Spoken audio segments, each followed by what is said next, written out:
The war was over. Berlin had fallen. Hitler was dead. But beneath the smoke and ruin of Europe, something new was stirring. A race, not for cities or borders, but for the minds that could reshape the future. This was Operation Paperclip, a mission born in secrecy, fueled by fear, and destined to change humanity's path forever. April 1945. As Soviet artillery thundered in the distance, the German rocket engineers at Peenemünde packed their lives into crates.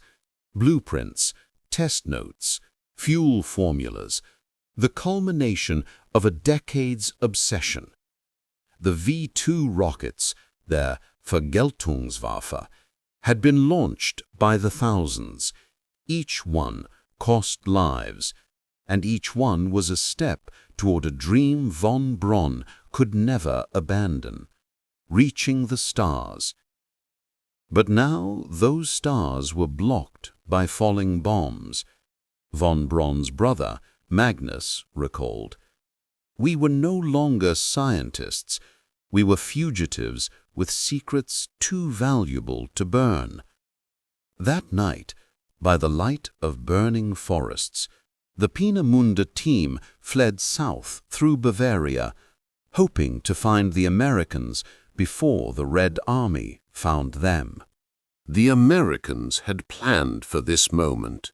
Months before Germany's surrender, Allied intelligence compiled the blacklist, names of every scientist connected to Nazi research programs.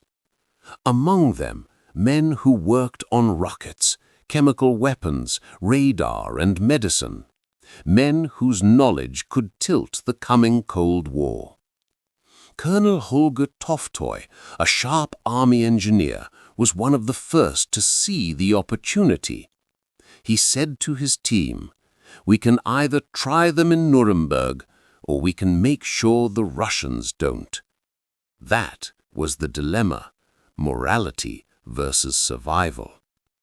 When the paperwork came, names were changed, records corrected, and pasts erased. Every altered document had one thing in common, a paperclip attached to it. They arrived quietly. Trains at night. No press, no announcements. At first, they were kept under guard, not as prisoners, but as assets.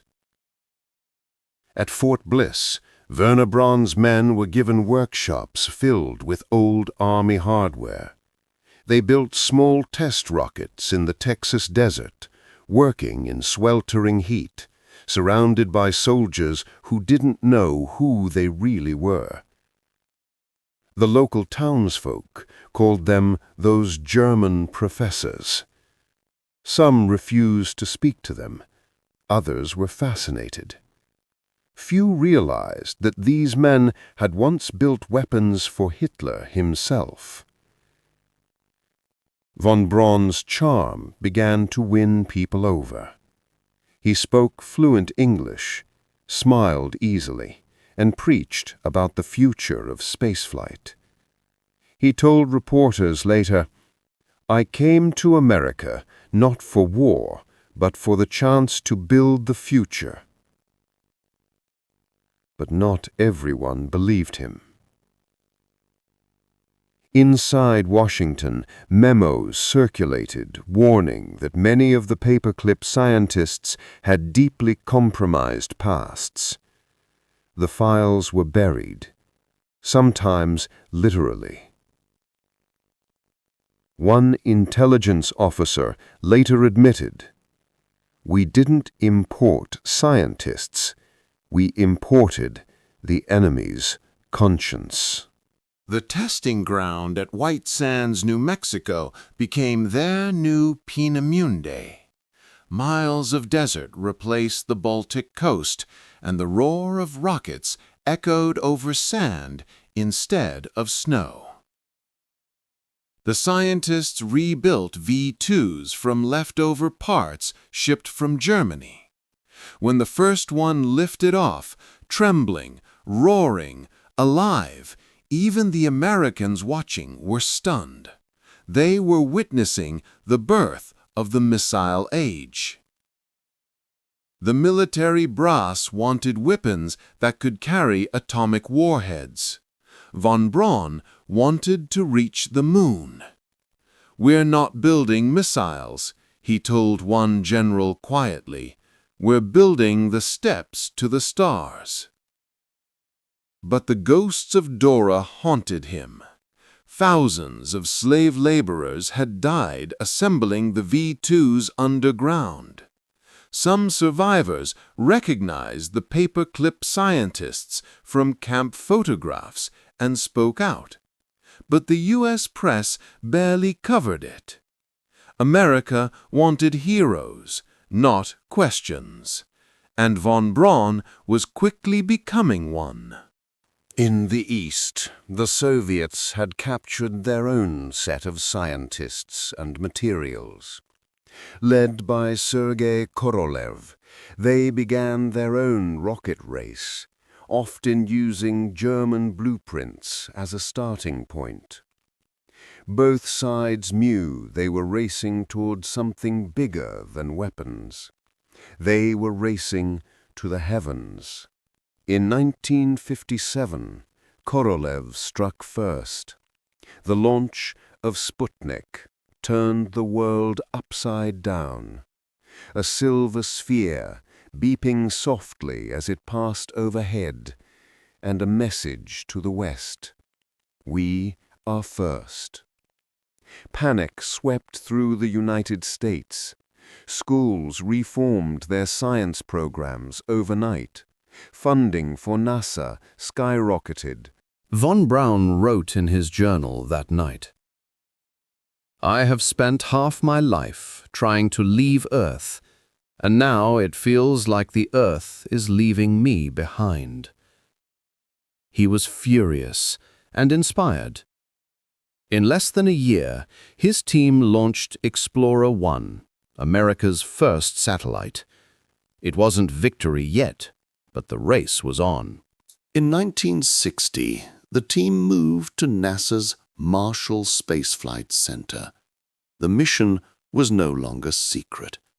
The same men who once built terror weapons now stood on television talking about peace and exploration. Von Braun's charisma made him a public icon. He appeared in Disney specials, explaining space travel with a teacher's enthusiasm. Children wrote letters calling him the Rocket Man. But inside NASA, tensions simmered. American-born scientists resented the Germans' dominance. Whispers about their Nazi past circulated quietly. Still, when President Kennedy announced the goal to reach the moon before the decade's end, everyone knew who could make it happen. Von Braun's Saturn V would carry humanity to another world. The day Apollo 11 launched, von Braun stood in silence, watching his life's work rise on a pillar of fire. He whispered to an aide, "Now we will see if Peenemünde was meant for destruction or for destiny." After Apollo, von Braun's fame faded quietly. He moved into private industry, lectured at universities. He paused and said only, "War does not make saints of any of us." By the 1980s, declassified CIA files revealed the full scope of Operation Paperclip. Over 1,600 scientists had been brought to the U.S., including men involved in chemical and biological weapons, aviation medicine, and radar. Some had worked on horrific experiments and were never punished. In return, America gained jet engines, ballistic missiles, nerve agent research, and space technology. Historians began calling it the Faustian bargain of the century, a deal with evil made in the name of progress. But there was another side to it, the human one. Many of the paperclip scientists became genuine believers in the ideals of their new homeland. They taught, they mentored, they built. And when von Braun died in 1977, buried under a simple tombstone engraved with a Bible verse about the heavens, some said he had finally found peace. Operation Paperclip, the scientists who built two superpowers, reminds us that progress is never clean. Every triumph of science carries the weight of its past. From the ruins of war rose the rockets that reached the moon, and from the darkest mines of history came the brightest light of the modern world.